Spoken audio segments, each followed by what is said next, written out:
A gente segue com o Enfoque Político desta segunda-feira. Agora chega o momento da nossa entrevista. O meu entrevistado aqui no estúdio é o economista Elvírio Rebouças. Elvírio, seja muito bem-vindo, alegria recebê-lo. Boa noite, Saulo Vale. Boa noite, telespectador da Super TV. Estou aqui atendendo o seu convite, à sua disposição para o que você perquirir com relação a assuntos que eu possa ser útil e esclarecer ao telespectador. Pois vamos começar numa polêmica, doutor Elvírio, e na questão da própria economia. A gente tem visto sucessivos reajustes no preço, especialmente da gasolina em todo o país. E aí que isso parte para o embate político muito forte aqui no Brasil, como quase tudo se parte para o embate político. De um lado, o presidente da República chega a culpar governadores, porque ele quer zerar, ele pede para zerar o ICMS. Inclusive, disse que vai entrar com ação no Supremo Tribunal Federal para tentar zerar esse ICMS. Do outro lado, os governadores afirmam que a questão é a Petrobras e que o ICMS, em muitos estados, está congelado há mais de 5 anos. Afinal, doutor Elvírio, de que é a culpa nessa questão do preço da gasolina? Olha, o combustível, que é uma fonte de energia rica, fóssil, finita, é predominantemente através dos países da OPEP, que é a Organização dos Países Exportadores de Petróleo, conduz essa política a nível mundial. A moeda oficial da OPEP é o dólar americano. Na hora em que se desvaloriza o real e há uma valorização do dólar, obviamente encarece o preço do produto. E há as flutuações. Ora o petróleo está em baixa, ora está em alta, e isso é um mercado inelástico, que você tem que entender que não é um presidente da República do Brasil, não é uma autoridade qualquer que pode demandar providências no sentido de congelar, ou de frear, ou de diminuir o preço do combustível. Obviamente, o preço do combustível é a lei da oferta e da procura. Tem os países que produzem em profusão, que são os da OPEP, e o Brasil hoje é um grande também produtor, um grande explorador de petróleo através do pré-sal, que vai do Espírito Santo até Santa Catarina. E a nossa moeda, o dólar, o nosso real, atualmente um dólar americano está valendo R$ 5,20 em média, 5,25. E o presidente Jair Bolsonaro, de uma maneira desavisada e até, digamos assim, fora dos contextos da realidade para um chefe de Estado, chefe de governo, demitiu recentemente, em março, Roberto Castelo Branco, que vinha fazendo uma exitosa administração à frente da Petrobras. O senhor acha que ele vinha fazendo exitosa administração, resultados favoráveis. A Petrobras vinha do problema do Lava Jato, com prejuízos sucessivos, não fechou as portas, não quebrou, porque é uma empresa de economia mista financiada pelo governo federal. Mas o presidente Bolsonaro, em um dos seus roupantes, que diz muitas vezes coisas sem pensar, demitiu o presidente da Petrobras no ar, sem conhecimento do Ministério de Minas e Energia, sem conhecimento do próprio presidente. Resultado, com a saída de Roberto Castelo Branco, ele disse que ia baixar o preço do combustível, do GLP, do gás de cozinha, do óleo diesel, e nada baixou, pelo contrário. Como o dólar continuou subindo, os preços estão subindo, e vão subir mais ainda se não houver uma política que faça com que, uma política que eu digo, política no termo macro da palavra, com que o Brasil produza mais e tenha o produto mais barato. Mas no momento atual é inviável, nem no Brasil, nem na Venezuela, que é um grande produtor de petróleo, nem nos Estados Unidos, nem na Rússia, nem na China, ninguém, governo nenhum, manda em preço de petróleo. É um preço que existe, é mundial o preço do petróleo, através do dólar, e enquanto menor a demanda, menor a oferta, maior a procura, e obviamente os preços continuarão subindo. E onde é que a gente vai parar? É o que todo mundo aponta, porque tem gente que diz que até o final desse ano, a gasolina pode ser que chegue em alguns estados aí a R$ 7,00 o litro. Eu acredito que, da maneira como nós estamos conduzindo as coisas aqui no Brasil, de forma atabalhoada, sem ser presidida pela técnica, pelos cálculos, pelo planejamento, a gasolina já está praticamente a R$ 7,00 o litro, quase R$ 7,00. O óleo diesel é subsidiado, há os impostos federais que o governo zerou por um certo tempo, mas os governos dos estados têm uma alíquota muito alta com relação ao ICMS, o Imposto de Circulação de Mercadoria e Serviços. Você acha que é alta? Alto. O Rio Grande do Norte, por exemplo, cada litro de gasolina que você abastece, 29% é para o governo do Rio Grande do Norte subsidiar o seu orçamento. Então, mas não aumenta desde 2014 esse valor aí. O produto em si é pequeno, o valor é pequeno. Os agregados CID, que é uma taxa de contribuição para o meio ambiente, ICMS, COFINS, PINS, quando você soma tudo, aí chega a R$ 6,40, R$ 6,50, que é o preço que está sendo vendido. E isso eu não vejo como diminuir, até porque na hora que tirar essa fonte de renda, de receita dos governos do estado e dos municípios, os estados irão à bancarrota, não terão como financiar. O presidente... Vão fechar, só não vão fechar porque é público. O presidente Bolsonaro tem dito que vai ao Supremo Tribunal Federal reivindicar, zerar ou diminuir essa alíquota de ICMS. Ou há diálogo entre o presidente, os governadores, o Poder Legislativo, que é o Congresso Nacional, e com a interveniência do Supremo Tribunal Federal, que é o poder judicante, o poder de fazer a harmonia entre os poderes, na base do grito e na base da ameaça não se resolverá nada e nós continuaremos da mesma maneira como estamos hoje, o brasileiro reclamando do preço do feijão, do arroz, da batata, do coentro, de todos os mantimentos que vão para a mesa do brasileiro, da energia elétrica. Agora mesmo estamos na iminência de um apagão pelo desabastecimento dos reservas hídricas. E criou-se até uma outra bandeira, né? Na região sudeste, na região centro-oeste e no nordeste também, onde choveu muito pouco. Já criou-se a bandeira 2, vermelha 2, a cada 100 quilowatts consumidos tem uma taxa que subiu 49% para você pagar pelo excesso de energia que você está consumindo, e estamos chegando a uma realidade em que o salário mínimo é muito pequeno para subsidiar, por mais pobre que seja, uma família de brasileiros. Mas o senhor acha que, me permita aqui já avançar, por exemplo, o próximo ano, a gente pode ter alguma melhoria nisso? Ou a gente vai andar assim, a inflação e tudo ficando caro e ninguém tem dinheiro para nada? Olha, está no Congresso Nacional a reforma tributária. Está sendo discutida na Câmara, vai ser discutida posteriormente no Senado, onde alguns impostos irão diminuir e outros irão surgir. Entretanto, isso está andando a passo de tartaruga, a passo lento, com emendas, com destaques, e nós estamos no dia hoje, 6 de setembro. O Congresso Nacional tem mais aí 60 dias, no máximo 90 dias, para resolver esse imbróglio. Porque nós sabemos que final de novembro há o recesso parlamentar. Se não for aprovado até o final de novembro... Nos dois turnos das duas casas? 2 turnos em 2 casas, não poderá valer para o ano de 2022. Então, obviamente, mais uma vez, mais outra vez, será adiada e serão adiadas as providências com relação à minoração dessa carga tributária. O brasileiro... Você acha que chegaria às classes mais necessitadas a diferença nessa carga tributária? Sentiria... no bolso? No Brasil, atualmente, o brasileiro paga 36% do PIB, Produto Interno Bruto, tudo que nós compramos e vendemos, a carga tributária chega a 36%. Isso é uma carga tributária para países de primeiro mundo, onde você tem saúde à vontade, tem segurança pública, tem educação, tem mobilidade urbana. Mas o Estado brasileiro é grande. O Estado brasileiro é um continente.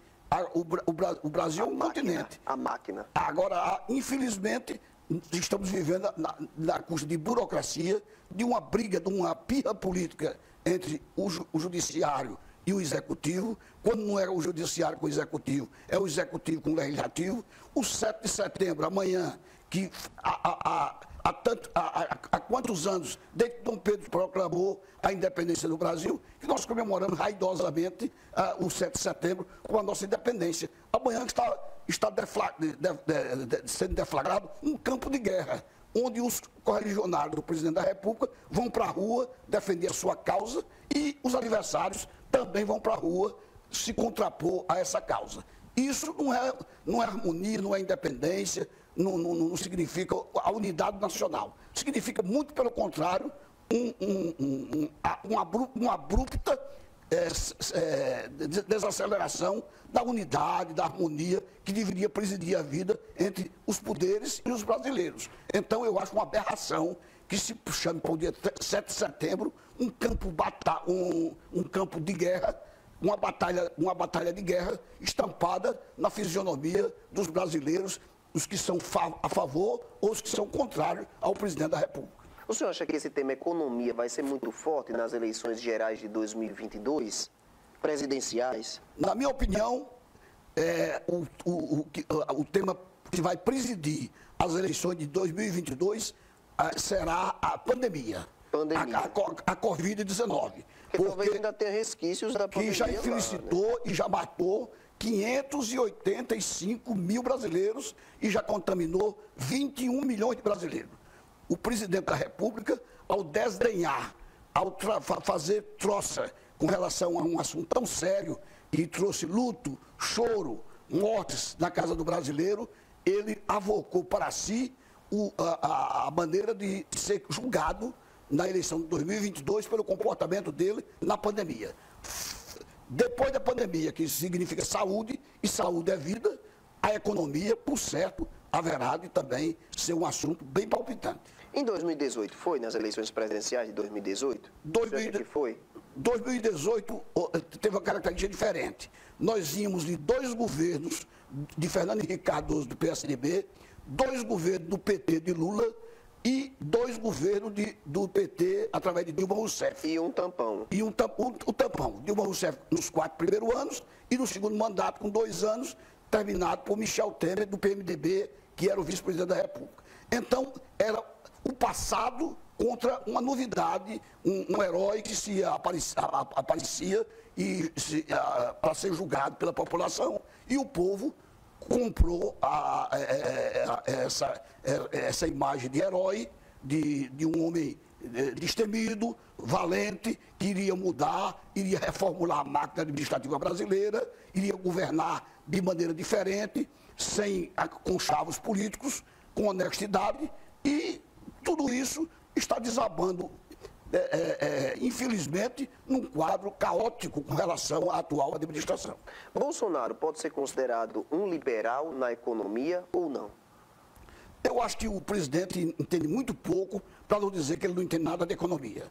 Ele mesmo, em plena campanha, dizia que não entendia de economia e que Paulo Guedes seria o posto Ipiranga, seria a grande salvaguarda do governo dele. Mas o que nós estamos notando é que, com o passar do tempo, Paulo Guedes está se desgastando, a opinião dele não está prevalecendo, o presidente está se aconselhando de outras pessoas que entendem menos de economia, e isso vai causar, e já está causando, muito mal, muita infelicidade ao bolso brasileiro. É a inflação voltando, a inflação prevista para esse ano seria uma média de 33,5%, no máximo 4,5%, nós vamos chegar a 8% ou a 9%, o IPCA, que é o índice. O IPCA é o índice de preço ao consumidor amplo. Sobe os insumos de primeira necessidade, sobem alimentos, saúde, educação, limpeza, e então você não tem como botar um salário para os juros dos bancos centrais estão subindo, vão subir mais ainda, e o brasileiro passando mais necessidade. Mas por que é que o senhor acha que o presidente ainda tem, por exemplo, uma força muito grande no setor econômico? Sem por nenhuma exemplo, dúvida. No mercado. Também dizer que no mercado é muito abstrato. Né? Sem nenhuma dúvida, o presidente Bolsonaro adquiriu, com a façanha de 2018, e pretende repetir em 2022, popularidade.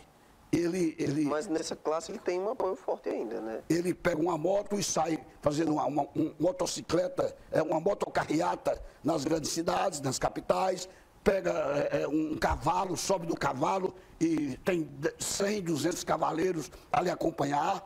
Obviamente tem milhares de acompanhantes, ou milhões de acompanhantes em suas pregações pelas redes sociais. Agora, não significa dizer que isso é governo.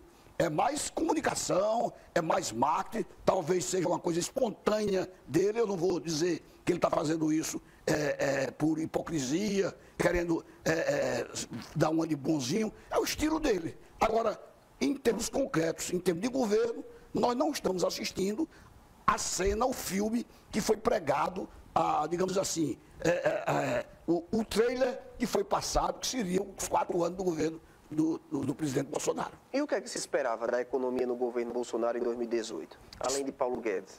Esperava-se que o brasileiro vivesse melhor, os impostos diminuíssem, o salário aumentasse e haveria melhores condições de vida, principalmente para aqueles mais necessitados. Hoje nós temos no Brasil 15 milhões de pessoas desempregadas, afora os desalentados, que são aqueles que já procuraram emprego em todo canto, não encontraram, estão sentados quietos, porque não tem mais onde procurar. Temos 15 milhões de desempregados, coisa que nunca aconteceu antes da história do Brasil. Agora, Bolsonaro disse que essa inflação também está alta por causa do fechamento do comércio nos picos da pandemia que foi decretado pelos governadores. Até onde se pode depositar a culpa disso? Não vejo conexão de uma coisa com a outra. O Supremo Tribunal Federal, no início da pandemia, delegou aos governos estaduais e às prefeituras municipais o direito de abrir ou fechar o problema digamos assim, de funcionamento dos estabelecimentos. Social, né? Distanciamento social, bares, restaurantes, boates, entretenimento, enfim, cabe aos prefeitos e aos governadores isso. E ele se achou expropriado do direito de mandar que não se usasse máscara, que os remédios que ele prescrevia fossem adotados, e está culpando agora que os estados e os municípios são responsáveis por esse descalabro, com o que eu não concordo. Vamos agora a um rápido intervalo comercial. Eu volto daqui a pouquinho com mais um bloco, último bloco de entrevista, recebendo hoje o economista Elviro Rebouças.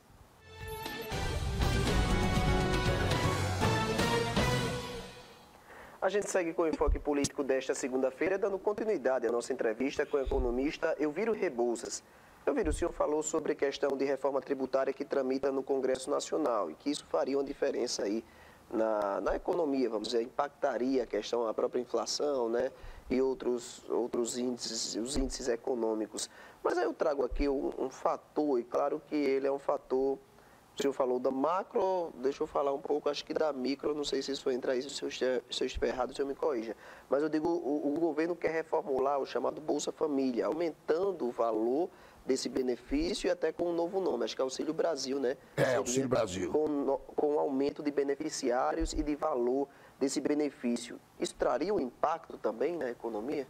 Mais dinheiro circulando, mais pessoas beneficiadas? Com certeza, na hora que circula mais dinheiro, mais pessoas necessitadas, comprovadamente necessitadas, recebem esse auxílio, vai irrigar a economia e vai causar uma melhor circulação da moeda e do dinheiro no comércio, da indústria, nos serviços. Entretanto, o governo federal está impossibilitado de aumentar pelo orçamento. O orçamento já está contido, tem um problema dos precatórios, 83 bilhões de reais que tem que ser pagos nos precatórios, e o governo está indo ao Supremo Tribunal Federal pedir para que esses precatórios fiquem para 2023, já que não tem orçamento, não tem receita para o ano 2022. Você veja que o censo, o recenseamento do IBGE, que estava programado para 2020, não houve pela pandemia, não houve em 2021 também pela pandemia, se destinou a ele 2 bilhões de reais para 2022, o que é inteiramente insuficiente para dizer quem é o brasileiro, quantos somos, como vivemos. Censo é um perigo. É um verdadeiro perigo.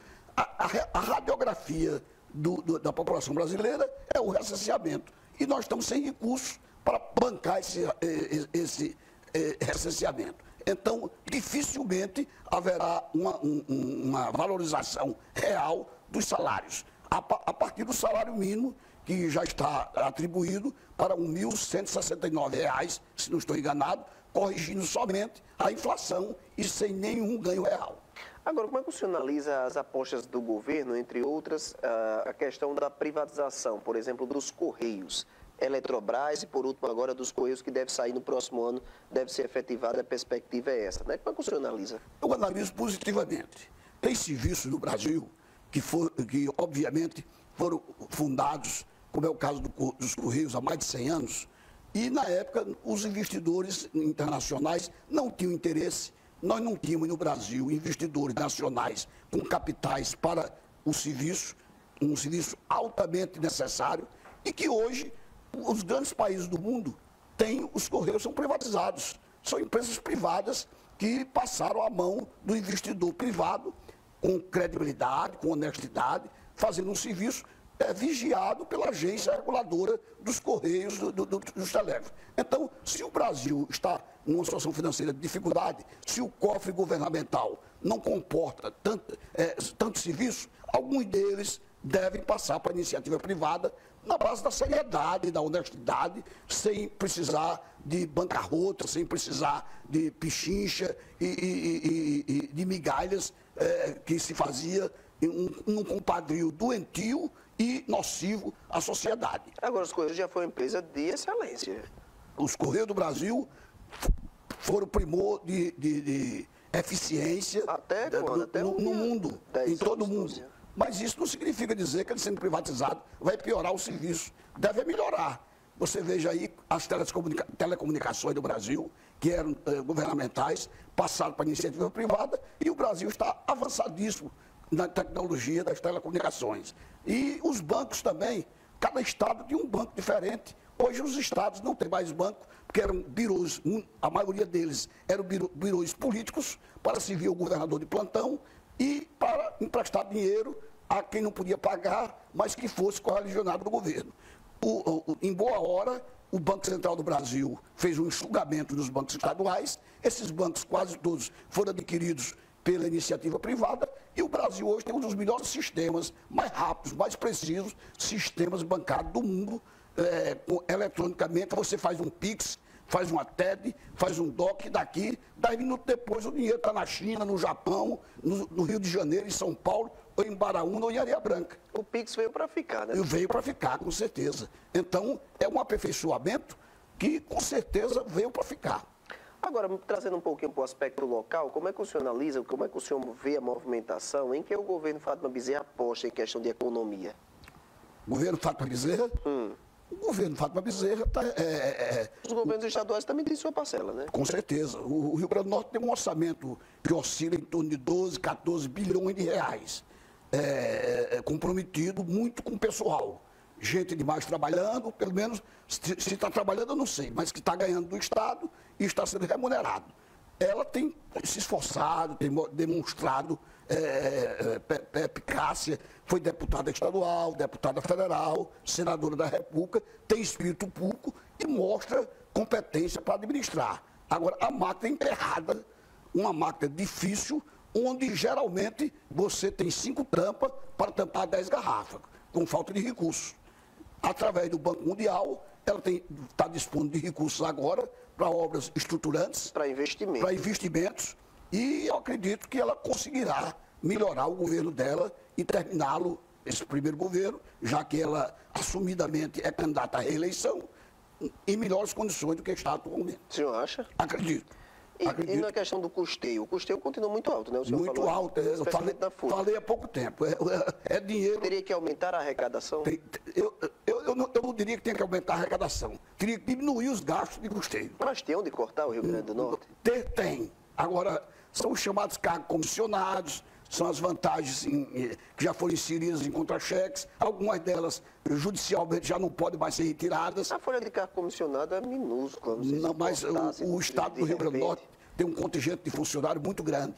Para você ter uma ideia, o IPE, o Instituto de Previdência do Estado, todo mês o governo do Rio Grande do Norte alimenta, a tesouraria do governo alimenta em 150 milhões de reais o IPE para pagar os aposentados. Porque o próprio Instituto, o que arrecada, não dá para pagar ao quadro de aposentados. Mas vai diminuir isso daí com a reforma estadual. Com a reforma estadual, diminuirá. Agora, essa reforma estadual vai se espelhar numa reforma federal que nós estamos aguardando que ela aconteça. Houve a reforma da Previdência, a reforma tributária vai ditar as normas, as alíquotas que deverão ser aplicadas no plano estadual. As alíquotas tributárias. As alíquotas tributárias. tributárias. Mas eu digo a reforma da Previdência Estadual, que já está em vigor. A Previdência Estadual, por enquanto, não houve modificação. Continua as mesmas, caberá à governadora fazer esse aumento ou não, alavancar ou não as alíquotas de contribuição patronal e laboral. Tá aí, eu conversei agora com o economista Elviro Rebouças. Muito obrigado, viu, Elviro, pelas informações, pela entrevista. Agradeço a você, Saulo, pelo convite e sempre que puder estarei aqui para contribuir com a Super TV naquilo que me couber, procurando falar de uma maneira séria, honesta, sem nenhum comprometimento político, querendo expor a verdade que é minha e eu não sou o dono da verdade. Cada um de nós tem a nossa verdade e eu pretendo conversar com o telespectador da Super TV falando a verdade. Boa noite e muito obrigado. Muito obrigado a você também.